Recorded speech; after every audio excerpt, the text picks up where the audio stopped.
Meet Rena. She's 27, holds an MBA, and lives what most people would call a perfectly peaceful life with her husband, Arjun. Arjun is caring. There is no financial abuse here, no dramatic story of a toxic partner. Their life is incredibly comfortable. Arjun runs an established printing and packaging business. They have a beautiful house, nice cars, and take regular holidays. The plan was for Rena to find work eventually, but first they wanted to settle in. And settling in took 5 years. Then came an ordinary Sunday at the mall. Rena stopped to look at a bag. It was priced at 3,400 rupees, a minor everyday purchase. She picked it up. Arjun looked over and casually suggested leaving it. He pointed out they had spent a lot the previous month and could easily just pick it up next month instead. His tone was perfectly logical, devoid of any malice. Rena put the bag down, but that physical action triggered a terrifying internal realization. Standing there, she noticed that she never actually asks herself what she wants. She only asks what will happen and what she will be allowed to do. This is the invisible burden of financial dependency, a psychological problem operating under the surface, a relentless background tax running silently in the brain. It is a constant, draining loop of mental calculation. Is this okay? Can we afford it? Will he say no? That constant background processing silently exhausts you. Over years, it shrinks your agency without you even noticing the loss. How does a state of constant permission alter your ability to operate as an independent adult? You do not need a toxic partner to lose your voice. Losing your voice is the natural consequence of the structural power imbalance built into financial dependency. Fixing this imbalance is entirely about psychology, not economics. The end goal is agency, not massive wealth. After that day at the mall, Rena quietly secured a part-time work-from-home gig writing content, at her own pace, in her own time. Her income for the first month was exactly 8,000 rupees. Now, 8,000 rupees is mathematically irrelevant to their lifestyle. It doesn't pay the mortgage, it doesn't move the needle on any major household bill compared to Arjun's business revenue.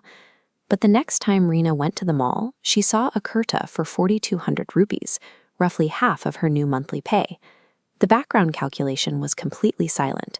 She didn't ask anyone, she didn't explain herself, she just bought it. That tiny income provided zero real purchasing power for the family. Instead, it served as psychological proof that she had the absolute right to make a choice for herself. Society assumes financial dependency is a trap exclusively for the unemployed. It isn't. You can work 40 hours a week and fall into the trap of the common fund, where every cent of your salary is immediately absorbed by shared household expenses. You are technically earning a living, but are left with zero resources exclusively for yourself. This creates the exact same psychological drain. If you want something personal, you still have to calculate. You still have to ask for permission to pull from the shared pot. Sociological data backs this up. Women who maintain money strictly of their own are statistically more likely to take major career risks and exit unhealthy situations. Earning a salary offers no independence if the money never feels like yours. True autonomy requires exclusive ownership of a portion of your resources. Fast forward 1 year. Rena's personal income has grown to 22,000 rupees a month. It remains a tiny fraction of the household total, and her relationship with Arjun is exactly the same. Then, at an extended family gathering, one of Arjun's older relatives makes a highly inappropriate comment. A year ago, Rena would have swallowed her discomfort to keep the peace. This time, she calmly, firmly, and publicly pushes back. Why was she physically and mentally incapable of defending her boundaries before this exact moment? Total dependency triggers a primal survival instinct. The subconscious logic is brutal. Conflict breaks the relationship. A broken relationship means no money, nowhere to go. When survival relies on pleasing another, your brain protects that dependency by silencing your voice at all costs. Holding a personal reserve of income, no matter how small, acts as a direct countermeasure to that primal fear. It shrinks the terror of destitution just enough to let independent thought actually bloom. Financial independence doesn't instantly fix a toxic relationship. It won't magically solve your domestic disputes.